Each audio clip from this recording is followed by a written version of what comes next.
This is a noise that your next guest is very familiar with because he's got some expertise in the field of bees. And in fact, it's given him a new title as well.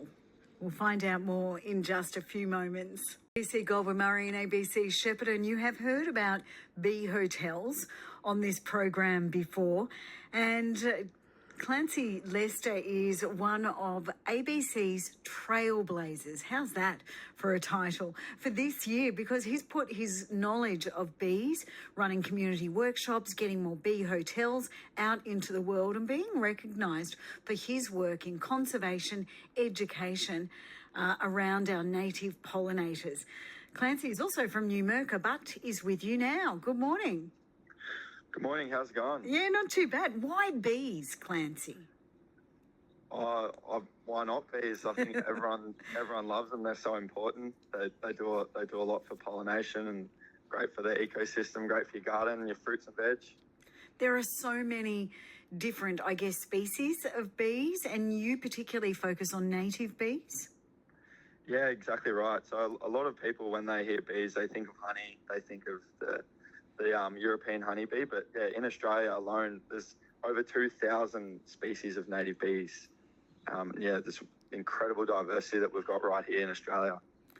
Is it something that, being in the field or knowing so much about them, can you pick them? Because I would imagine that they'd all look fairly similar. Yeah, so there is a few that look similar, particularly like the really small little ones that might just look like a little black fly, and they're a bit hard to distinguish until you get them under a microscope. But there also is a ton of diversity in the different colours and behaviours and the different nests and things that they make. And yeah, there is some really, really unique characters amongst the bunch. On this program before, I've spoken with beekeepers, and I have to say, Clancy, I have yet to meet a more enthusiastic group of people. I mean, when it comes to looking after bees and looking into bees, researching them, there's a lot of passion there.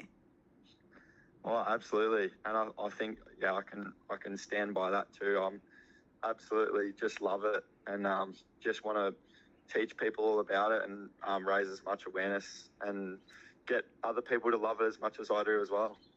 You've been to East Arnhem Land to work with traditional owners. That must have been an amazing experience. Oh, absolutely, once in a lifetime, and I'm so lucky and so grateful for that, just to be on country and to sort of learn about the cultural connections that Indigenous people in the Northern Territory have to these native bees was just incredible, and yeah, so grateful for that. And I mentioned that, you run community workshops, so obviously there's a real push from you to educate people about bee conservation. Yeah, absolutely. And it's been some great uptake from schools and community groups and organisations and businesses that, yeah, love to learn about native bees and pollinators and the threats that they're facing at the moment, and the little things that each and every one of us can do to help out as well. It's been really good.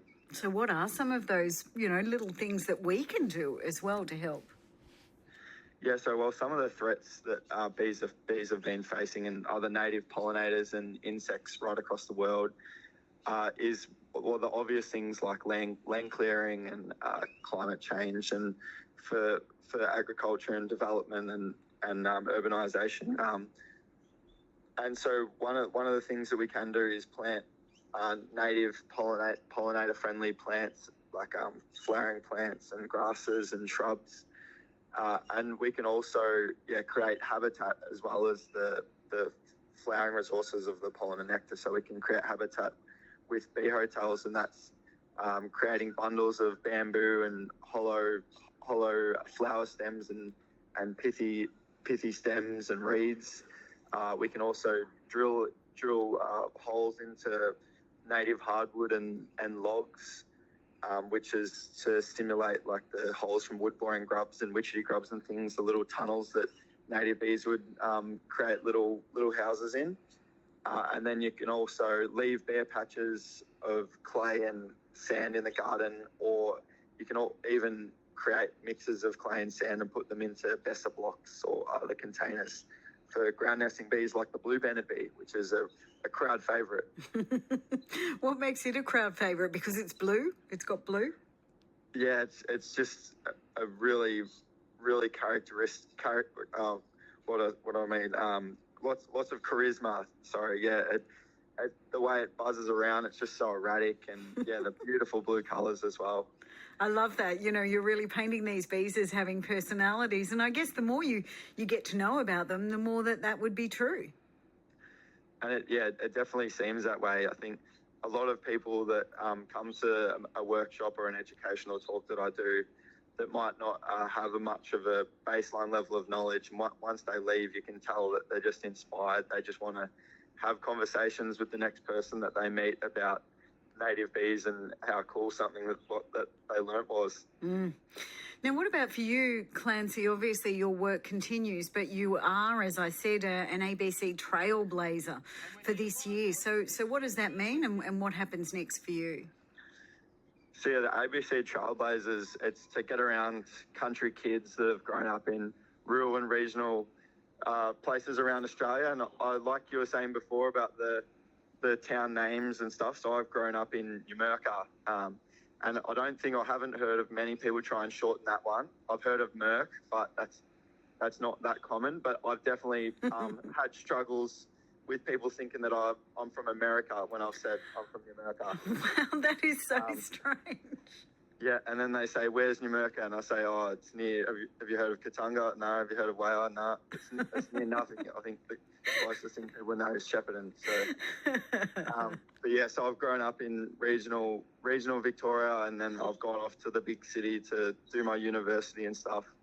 And now I'm sort of giving back to regional and rural communities, wanting to go and educate schools about native bees and pollinators, and just give back to sort of regional and rural Australia, given those smaller towns and communities a chance to hear from like a scientist that's grown up similar to them, and try and inspire the next generation of nature lovers.